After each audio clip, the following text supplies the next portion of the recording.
amazing Vespa. Very first time driving a motorcycle or Vespa of any sort. And when I was coming into the city, there was a lot of Vespas for renting, and it was very cheap as well. So I was like, you know what, I'm doing it. I remember going up to the rental place and I was like, I have never driven a bike, but I'm here to rent one. And they're like, okay, cool. So do you want like the motorcycle or do you want the Vespa? And I was like, let me try the motorcycle for a second. So I got on and then I was like, and that shit was a little too powerful. So I was like, I'll opt for the Vespa. Mind you, the Vespa also still does have a learning curve.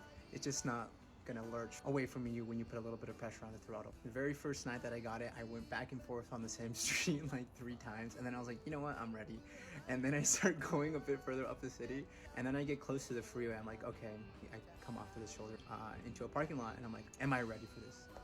Yes, I am. And then I started going into the freeway, and I'm like, oh my god, I'm not ready for this. I still can't properly stop. The wind was going in between my glasses perfectly, so I wasn't able to see that well. I was like trying to stop and then go back before I got onto the main freeway. That was a bit scary because I remember I was on the wrong side of the road for a little second, and then I got into like the side of the road and like the shoulder where the gravel was a little bit, and I was like, okay, let me take some time to pause and breathe. So then I turn back around, and then I'm like, okay, going back into the city, yeah, like it should be very safe. But about 3 days later, I was like perfectly fine. I don't know what happened that one time too, because the wind wasn't as irritating. Second time that I went through the freeway, and this was like an hour drive because we went to go see this Buddhist statue that's about like 1,000 feet up or something. I'm definitely gonna buy a motorcycle in the future.